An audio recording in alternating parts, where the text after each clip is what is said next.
Only 'Mahesh Babu' గారి అభిమానులే గాదు. మిగిలిన నార్మల్ ఆడియన్స్ కూడా ఆయన బర్త్‌డే రోజున 'వారణాసి' మూవీ నుంచి ఏ అప్‌డేట్ వస్తది? టీజర్ లాంటిది, గ్లింప్స్ లాంటిది ఏమైనా ఇస్తారా? 'వారణాసి' సినిమాకి సంబంధించి 'మహేష్ బాబు' పుట్టినరోజున ఖచ్చితంగా ఒక వీడియో అయితే రిలీజ్ చేస్తారని చెప్పి అందరూ ఎదురు చూసారు. కానీ ఎస్ఎస్ రాజమౌళి మాత్రం ఒక 2 ఫోటోలు ట్విట్టర్‌లో పడేసి పండగ చేసుకోండి అని చెప్పాడు. దీంతో ఫ్యాన్స్ మాత్రం చాలా డిప్రెషన్‌లోకి వెళ్ళిపోయారు. చాలా డిసప్పాయింట్ అయ్యారు. అండ్ నార్మల్ ఆడియన్స్ కూడా ఇదేంటి ఇలా చేశాడు? అంటే ఒక స్టార్ హీరో బర్త్‌డే అంటే ఓ రేంజ్‌లో ఎక్స్‌పెక్టేషన్స్ ఉంటాయి. ఓ రేంజ్‌లో సెలబ్రేషన్స్ ఉంటాయి. అంటే షూటింగ్ దశలో ఉన్న సినిమాలకి సంబంధించిన అప్డేట్స్ ఏమొస్తాయి? అంటే జనరల్‌గా ఇప్పటివరకు ఇండియన్ సినిమాలకి సంబంధించి ఒక స్టార్ హీరోకి పుట్టినరోజు గాని ఇలాంటివి ఏదైనా వస్తే మాత్రం అతనికి రన్నింగ్‌లో ఉన్న ప్రాజెక్ట్స్ నుంచి ఖచ్చితంగా గ్లింప్స్ రిలీజ్ చేస్తారు. అది ఫస్ట్ నుంచి వస్తున్న ఆనవాయితీనే. వాటిని చూసుకొని చాలా సంబరపడిపోతా ఉంటారు. ఫ్యాన్స్ గాని, నార్మల్ మూవీ లవర్స్ గాని. అలాంటిది ఈసారి మాత్రం రాజమౌళి ట్రెండ్ సెట్ చేశాడు. అసలు సినిమా నుంచి ఏ అప్డేట్ ఇవ్వలేదు. ఏ లీక్ ఇవ్వలేదు. జస్ట్ 2 అంటే 2 వర్కింగ్ స్టిల్స్ ఇచ్చాడు. అసలు ఎందుకు ఇలా చేస్తున్నాడు ఏంటి? ఆల్రెడీ 80% షూటింగ్ కంప్లీట్ అయిపోయింది కదా! వీఎఫ్ఎక్స్ వర్క్స్ నడుస్తున్నాయి. ఇంకో 10% షూటింగ్ పెండింగ్ ఉంది. అంటే లాట్ ఆఫ్ స్టఫ్ ఉంది. ఆల్మోస్ట్ అంతా రెడీ అయిపోయినట్టే కదా!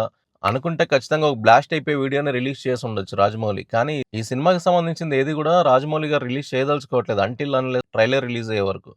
ఎందుకంటే 'ఆర్ఆర్ఆర్' మూవీ వరకు కూడా ప్రతి స్టేజ్‌లో కూడా అప్డేట్ ఇస్తా వచ్చారు. 'బాహుబలికి' గాని, 'ఆర్ఆర్ఆర్‌కి' కానీ ప్రతి స్టేజ్‌లో కూడా కొన్ని గ్లింప్స్ గాని, ఇంట్రో వీడియోస్ గాని, వాళ్ళ క్యారెక్టర్ రివీల్ చేయడం గాని ఇవన్నీ వస్తూనే ఉన్నాయి. కానీ 'వారణాసి' మూవీకి సంబంధించి మాత్రం స్టార్టింగ్‌లో మనకి ఏదైతే వాట్ ఈజ్ వారణాసి? నేనేం చెప్పదలుచుకున్నాను అనే వారణాసి యూనివర్స్ ఏదైతే ఉందో, ఆ కాన్సెప్ట్ వీడియో 3:30 నిమిషాలది రిలీజ్ చేశారు. మీకు తెలుసో తెలీదో గానీ చాలా ఏరియాస్‌లో చాలా మెయిన్ థియేటర్స్ అన్నిటిలో గూడా ఖచ్చితంగా స్టార్టింగ్‌లో గానీ, ఇంటర్వెల్‌లో గానీ వారణాసి కాన్సెప్ట్ వీడియో ఖచ్చితంగా ప్లే అవుతుంది.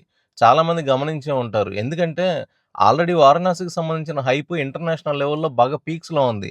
దీనికి సంబంధించి ఆయన ఏదో వీడియోస్ రిలీజ్ చేసుకుంటూ, పోస్టులు పెట్టుకుంటూ ఇంకా హైప్ క్రియేట్ చేయాల్సిన అవసరం లేదు. వారణాసి ప్రాజెక్ట్‌కి సంబంధించిన ఎక్స్‌పెక్టేషన్స్ ఆల్రెడీ ఎవరెస్ట్‌ని టచ్ చేశాయి. సో, ఇంక దానికి మించి చేయగలిగింది ఏం లేదు. వేరే హైప్ చేయాల్సిన అవసరం లేదు. ఇలా బర్త్‌డేస్ అని అవ్వని, ఇవ్వని నేను చిన్నవి రిలీజ్ చేసుకుంటూ పోతే ఆడియన్స్‌కి కానీ, ఫ్యాన్స్‌కి కానీ ఆ సినిమాలో ఉండే కిక్స్ మిస్ అవుతారు. సో, ఆ అనుభూతి మిస్ అవుతారని చెప్పేసి ఆ ట్రైలర్ రిలీజ్ అయ్యే వరకు ఆగుదాం అని చెప్పి ఆగారేమో అని నేను అనుకుంటున్నా. ఎందుకంటే రిలీజ్ కూడా పెద్దగా టైం ఏం లేదు. నాకు తెలిసి అసలు ఆన్ టైమ్ అసలు ఒక రాజమౌళి గారు చెప్పిన డేట్‌కే వస్తున్న ఫస్ట్ ప్రాజెక్ట్ ఇదే అవుతదేమో అని నాకు అనిపిస్తుంది. ఎందుకంటే 80% షూటింగ్ కంప్లీట్ అయిపోయింది. ఇప్పుడు ఆల్మోస్ట్ ఫైనల్ స్టేజ్‌లో ఉంది. వీఎఫ్ఎక్స్ వర్క్ సైమల్టేనియస్‌గా అవుతుంది. ఏప్రిల్ 7థ్ టెలికాస్ట్ వచ్చే ప్లానింగ్‌లో అయితే ఉన్నాడాయన. చాలా సీరియస్‌గానే తీసుకున్నట్టున్నాడు. ఇంతకుముందు జరిగిన ట్రోలింగ్‌కి వాటికి. సో, పక్కా ప్లానింగ్‌తో ఉన్న రాజమౌళికి మాత్రం మహేష్ ఫ్యాన్స్ గాని, నార్మల్ ఆడియన్స్ గాని ఎవరు కూడా ఇబ్బంది పెట్టకుండా సర్లే ఓకే అని చెప్పి కూల్‌గా ఉన్నారు.